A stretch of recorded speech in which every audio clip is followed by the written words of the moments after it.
7वां अध्याय। श्री नारद जी द्वारा व्यास जी से 4 श्लोकों का वर्णन। श्री व्यास जी द्वारा बद्रिकाश्रम में जाकर तप करना एवं श्रीमद् भागवत महापुराण का निर्माण करना। श्री सूत जी बोले, हे शौनकादि ऋषियों, अपने पूर्व जन्म का वृतांत सुनाने के पश्चात नारद जी ने कहा, हे व्यास जी, ब्रह्मा जी ने श्री नारायण जी से 4 श्लोकों को सुना था। उन्हीं 4 श्लोकों को उन्होंने मुझे सुनाया। अब मैं उन श्लोकों को आपको बताता हूँ। आप उनका विस्तार पूर्वक वर्णन कीजिए। श्री परब्रह्म परमेश्वर की महिमा का ज्ञान मनुष्य तन पाकर ही प्राप्त होता है। जो प्राणी मनुष्य शरीर पाकर भवसागर से पार उतर गया, उसी का जन्म लेना सफल है। जो प्राणी इस शरीर को पाकर श्री नारायण जी का स्मरण तथा ध्यान नहीं करता, वह 84 लाख योनियों में जन्म लेकर अत्यंत दुख प्राप्त करता है। यह कहकर नारद जी ने श्री वेद व्यास जी को उन 4 श्लोकों का अर्थ भली भांति समझाया। तदुपरांत कहा, हे व्यास जी, आपको चाहिए कि सर्वप्रथम आप पर ब्रह्मा परमेश्वर के चरणों का ध्यान धरें, जिससे आपका अंतःकरण पवित्र हो जाए तथा आपके हृदय में भगवान वैकुंठनाथ का चमत्कार निवास करे। इसके पश्चात आप श्री नारायण जी के गुणानुवाद एवं चरित्रों का वर्णन करें। इतना कहकर श्री नारद जी वेद व्यास जी से विदा लेकर चल दिए। सूत जी बोले, हे ऋषियों, देव ऋषि नारद जी परम धन्य हैं, जिन्होंने संसारी जीवों के कल्याण के निमित्त मेरे गुरु श्री वेद व्यास जी को इस प्रकार उपदेश दिया था। अस्तु, श्री नारद जी की शिक्षा सुनकर श्री व्यास जी सरस्वती नदी में स्नान करने के पश्चात बद्रिकाश्रम में जा पहुँचे। वहां जाकर वे श्री नारायण जी के ध्यान में लीन हो गए। उनको चिंता होने लगी कि किस प्रकार से उन पर ब्रह्म परमेश्वर की लीलाओं का वर्णन कर सकूंगा। जिस समय व्यास जी इस प्रकार चिंता कर रहे थे, उसी समय उनके हृदय में आदि ज्योति का एक प्रकाश चमका। तब श्री व्यास जी ने श्री नारायण जी की कृपा से स्तुति करने की सामर्थ्य पाकर उन 4 श्लोकों को, जिन्हें श्री नारद जी से सुना था, विस्तार पूर्वक लिखना आरंभ कर दिया। तदंतर ग्रंथ समाप्त होने पर उसका नाम श्रीमद् भागवत महापुराण रखकर उसे अपने पुत्र श्री सुखदेव जी को पढ़ाया। श्री सुखदेव जी ने उस कथा को राजा परीक्षित को सुनाया, जिसके पढ़ने तथा सुनने से संसारी माया छूट जाती है। श्री सुखदेव जी राजा परीक्षित से कहते हैं, हे राजन, कुरुक्षेत्र में 18 अक्षौहिणी दल के एकत्रित होने पर कौरव पांडवों में 18 दिनों तक घोर युद्ध हुआ था। उस युद्ध में बहुत से शूरवीर तथा हाथी घोड़े मारे गए थे। भीमसेन ने अपनी गदा द्वारा धृतराष्ट्र के सब पुत्रों को मारने के उपरांत दुर्योधन की जांघ तोड़कर उसे पृथ्वी पर गिरा दिया था। महाभारत होने से पहले जिस समय राजा दुर्योधन ने राजा युधिष्ठिर सहित सब पांडवों तथा उनकी स्त्री द्रौपदी को छल द्वारा जुए में जीतकर दुशासन द्वारा द्रौपदी को बाल खींचते हुए भरी सभा में बुलवाया था तथा उसे नंगी करने एवं अपनी जांग पर बैठाने की आज्ञा दी थी। उस समय भीमसेन ने यह प्रतिज्ञा की थी कि भगवान श्याम सुंदर की कृपा से मैं एक दिन इस नीच दुर्योधन की जांग तोड़ डालूंगा।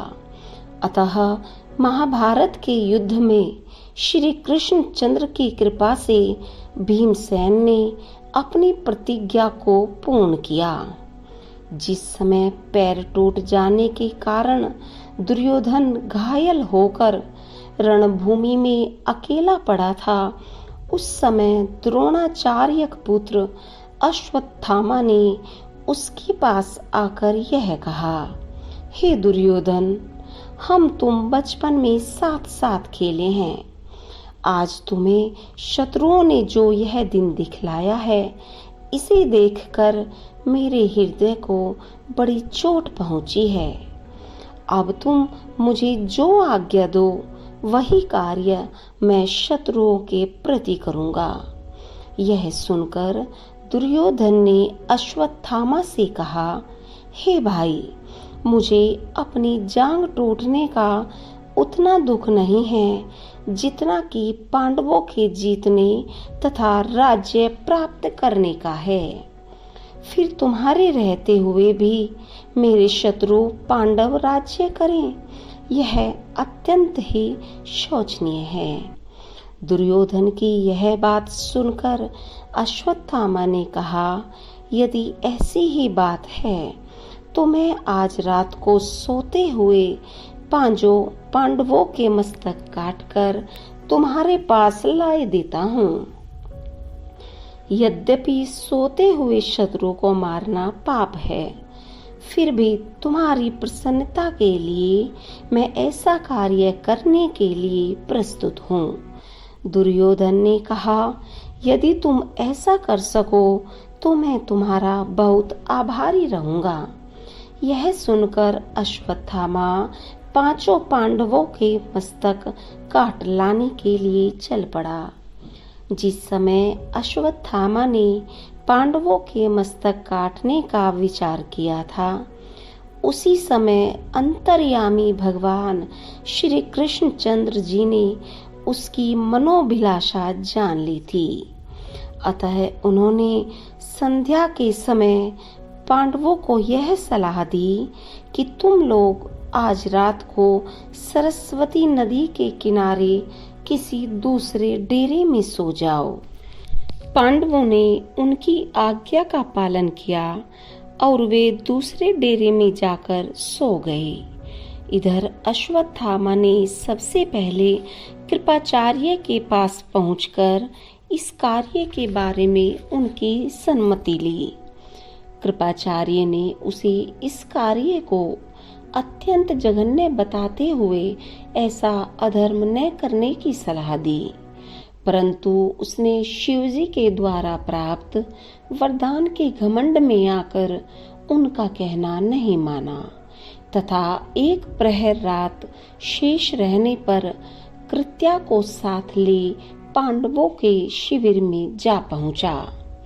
वहां रुद्र स्तोत्र का पाठ करके सेना में चारों ओर आग लगा दी तथा पांडवों के डेरे में घुसकर पांडवों के धोखे में वहां सोए हुए द्रौपदी के पांचों पुत्रों का मस्तक काट लिया।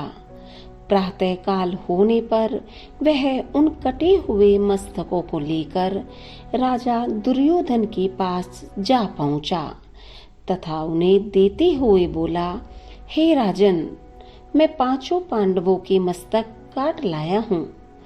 अश्वत्थामा की बात सुनकर दुर्योधन को अत्यंत प्रसन्नता हुई। तदंतर वह उन कटे हुए मस्तकों में से एक एक मस्तक को अपने हाथ में लेकर दबाने लगा। जिस समय अश्वत्थामा ने एक कटे हुए मस्तक को भीमसेन का मस्तक बतलाकर दुर्योधन के हाथ में दिया, उस समय उस मस्तक को दबाने पर दुर्योधन को यह विदित हुआ कि यह मस्तक भीमसेन का नहीं है।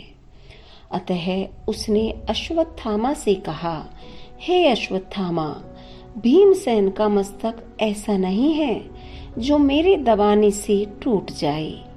अतः मुझे यह प्रतीत होता है कि तू पांडवों के धोखे में पांडवों के ही समान आकृति वाले द्रौपदी के 5 पुत्रों के मस्तक काट लाया है। तूने व्यर्थ ही इन बालकों का वध करके मेरे वंश को नष्ट किया है। यह बात कहकर दुर्योधन पहले हर्ष होने के उपरांत शीघ्र ही विषाद को प्राप्त हो गया। दुर्योधन की जन्मपत्री में ऐसे ग्रह पड़े थे कि जिस समय वह हर्ष के उपरांत विषाद को प्राप्त होगा तभी उसकी मृत्यु हो सकेगी। सो उस समय यही स्थिति आ जाने से वहीं पर दुर्योधन की मृत्यु हो गई।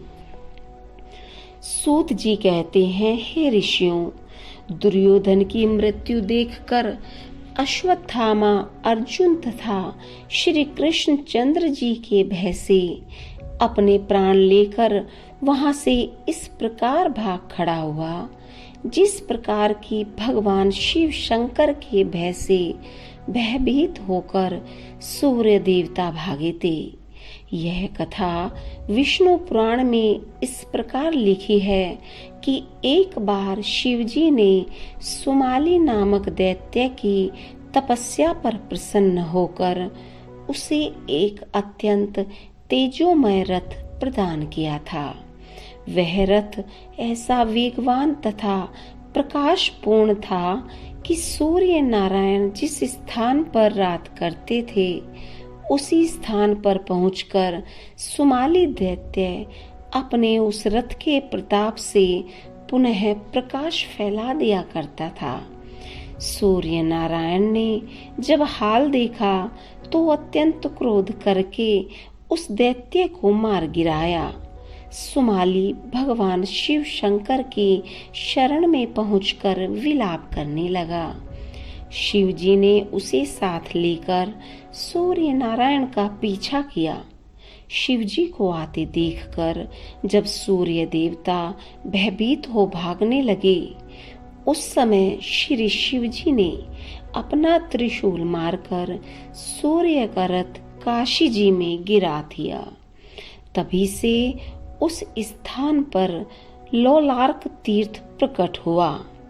अस्तु जब द्रौपदी ने अपने पुत्रों के मस्तक काटने का समाचार सुना तब उसने अत्यंत विलाप करते हुए यह सौगंध खाई कि जब तक अश्वत्थामा मारा नहीं जाएगा तब तक मैं अन्न जल ग्रहण नहीं करूंगी। राजा युधिष्ठिर तथा अर्जुन आदि ने जब इस समाचार को सुना तो वे अत्यंत दुखी हुए। उस समय द्रौपदी ने अर्जुन से इस प्रकार कहा, हे आर्य, मैंने यह शपथ आप ही के भरोसे पर खाई है, अतः आप जो उचित जाने वह करें। द्रौपदी की बात सुनकर अर्जुन ने उत्तर दिया, हे द्रौपदी, तुम धैर्य धारण करो। मैं अश्वत्थामा का मस्तक काटकर अभी तुम्हारे पास लाई देता हूँ। तुम उसके मस्तक पर खड़ी होकर स्नान करना। इस प्रकार द्रौपदी को धैर्य प्रदान कर अर्जुन ने अपना गांडीव उठा लिया तथा श्री कृष्ण जी से प्रार्थना की, हे वासुदेव, मेरे रथ को शीघ्रता पूर्वक अश्वत्थामा के निकट पहुंचाइए। अर्जुन की बात सुनकर श्री श्याम सुंदर जी ने रथ को ऐसे वेग से हाँका कि वह बात ही बात में अश्वत्थामा के समीप जा पहुंचा। उस समय अर्जुन तथा भगवान श्री कृष्ण चंद्र को आते देखकर अश्वत्थामा ने अपने प्राणों की रक्षा करने के निमित्त पितामह ब्रह्मा जी से प्राप्त ब्रह्मास्त्र को अपने धनुष पर चढ़ाकर अर्जुन को लक्ष्य कर छोड़ दिया। जिस समय वह ब्रह्मास्त्र 10 दिशाओं को अपनी अग्नि से प्रज्वलित करता हुआ अर्जुन की ओर बढ़ा, उस समय अर्जुन ने श्री वासुदेव जी से पूछा, हे श्याम सुंदर, यह कैसी प्रबल अग्नि है जो मेरी ओर झपटती हुई चली आ रही है? श्री कृष्णचंद्र जी ने उत्तर दिया, हे पार्थ, यह अश्वत्थामा का चलाया हुआ ब्रह्मास्त्र है। इस समय तुम भी अपने ब्रह्मास्त्र का प्रहार करो, जिससे दोनों ब्रह्मास्त्र परस्पर टकरा जाएं और यह अग्नि तुम्हारे पास तक नहीं आ पाई। अश्वत्थामा अपने छोड़े हुए अस्त्र को वापस बुलाने की सामर्थ्य नहीं रखता है, जब तक कि तुम ब्रह्मास्त्र को चलाकर फिर उसे लौटाने का मंत्र भी जानते हो। इसलिए संशय रहित होकर तुम अपने अस्त्र का प्रयोग करो। श्री श्याम सुंदर की बात सुनकर अर्जुन ने भी अपना ब्रह्मास्त्र चला दिया। उस समय दोनों अस्त्र एक दूसरे के समीप जाकर आपस में गुंथ गए। अर्जुन का ब्रह्मास्त्र अश्वत्थामा के ब्रह्मास्त्र को आगे नहीं बढ़ने देता था। इस कारण अर्जुन पूर्ण रूप से सुरक्षित बने रहे। कुछ देर तक जब यह अस्त्र युद्ध होता रहा, उस समय श्री श्याम सुंदर जी ने अर्जुन को पुकार कर फिर इस प्रकार कहना प्रारंभ किया, हे पार्थ, तुम शीघ्रता पूर्वक मंत्र पढ़कर दोनों अस्त्रों को अपने पास बुला लो, अन्यथा इनकी अग्नि से सारा संसार भस्म हो जाएगा। आनंद कंद श्री व्रजचंद की यह आज्ञा पाते ही अर्जुन ने दोनों ब्रह्मास्त्रों को मंत्र पढ़कर अपने पास बुला लिया। तत्पश्चात अपना रथ आगे बढ़ाकर अश्वत्थामा को पकड़ा। उस समय उनके हृदय में यह विचार आने लगे कि यह अश्वत्थामा ब्राह्मण तथा हमारे गुरु का बेटा है, अतः इसे मारना नहीं चाहिए। इस प्रकार मन में दया तथा धर्म के उत्पन्न होने पर अर्जुन ने अश्वत्थामा का मस्तक नहीं काटा। यह देखकर श्री कृष्णचंद्र जी ने धर्म की परीक्षा लेने के विचार से अर्जुन से कहा, हे अर्जुन, अश्वत्थामा ने सोते हुए बालकों के मस्तक काटे हैं, इसलिए यदि धर्मच्युत तथा आतताई है, इसके अतिरिक्त तुमने इसका मस्तक काटने की प्रतिज्ञा भी की है, इसे शीघ्रता पूर्वक मार डालो। सूत जी बोले, हे महाराज, भगवान श्री कृष्णचंद्र के यह वचन सुनकर अर्जुन ने कहा, हे महाराज, आपका कथन सत्य है, परंतु ब्राह्मण को मारना अधर्म कहा गया है, अतः मैं इसका वध न करके इसे द्रौपदी के पास लिए चलता हूँ। वहां पर वह जैसा कहेगी वैसा किया जाएगा। अर्जुन की इस बात को श्री कृष्णचंद्र ने स्वीकार कर लिया। तदुपरांत अर्जुन अश्वत्थामा के हाथ पैर बांधकर उसे द्रौपदी के समीप ले गए। हरि भक्ता द्रौपदी ने जब अश्वत्थामा की यह दशा देखी तो वह दयार्द होकर विलाप करने लगी। उसने श्री कृष्ण जी की बहुत प्रकार से स्तुति करने के पश्चात अर्जुन से कहा, हे स्वामी, आपने मेरी प्रतिज्ञा पूर्ण कर दी। इस ब्राह्मण को मारने से मरे हुए बालक तो जीवित होंगे नहीं, इसलिए आप इसे मुक्त कर दें। यह अपने कर्मों का दंड ईश्वर से प्राप्त करेगा। जिस प्रकार मैं अपने पुत्रों के लिए शोक कर रही हूँ, उसी प्रकार इसके मरने पर इसकी माता कृपी भी अपने पुत्र की मृत्यु के कारण अत्यंत दुख प्राप्त करेगी। एक बात यह भी है कि आपने इसके पिता द्वारा धनुर्विद्या सीखी है, अतएव यह भी आपका पूजनीय है। इस सब कारणों पर विचार करके आप इसे मुक्त कर दीजिए। द्रौपदी की यह बात सुनते ही राजा युधिष्ठिर, नकुल तथा सहदेव ने भी उस समय प्रसन्न होकर यह कहा कि द्रौपदी का कथन सत्य है। अश्वत्थामा को मारने से ब्रह्म हत्या के अतिरिक्त और कुछ प्राप्त नहीं होगा, अतएव इसे छोड़ ही देना चाहिए। परंतु भीमसेन को इन लोगों की बात अच्छी नहीं लगी। वे अपनी गदा को पृथ्वी पर पटकते हुए अर्जुन से बोले, हे भाई, तुमने अश्वत्थामा का मस्तक काटने की प्रतिज्ञा की थी, अतः तुम्हें अपनी प्रतिज्ञा झूठी नहीं करनी चाहिए। तुम जो यह समझते हो कि इसे मारने से ब्रह्म हत्या का पाप लगेगा, सो उस संबंध में मेरा यह कथन है कि सोते हुए बालकों के मस्तक काटने के कारण अब अश्वत्थामा में ब्रह्म अंश नहीं रहा है। धर्मशास्त्रों में लिखा है कि जो व्यक्ति शरण में आए हुए सोते हुए बालक अथवा स्त्री का वध करता है तथा मतवाले, पागल, हरिभक्त एवं परमहंस को दुख देता है, उसे आतताई समझकर दंड देना राजाओं का धर्म है। आतताई 6 प्रकार के कहे गए हैं।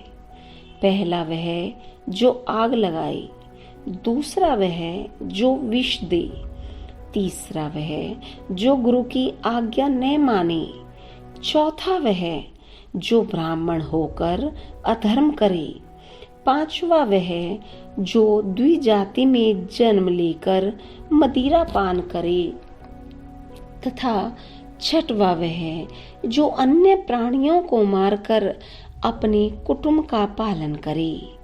ऐसे आतताइयों को अवश्य मारना ही धर्म है। इस कारण तुम्हें भी अश्वत्थामा को अवश्य दंड देना चाहिए। भीमसेन की यह बात सुनकर अर्जुन ने श्री कृष्ण से कहा, हे महाराज, अब मुझे क्या करना चाहिए?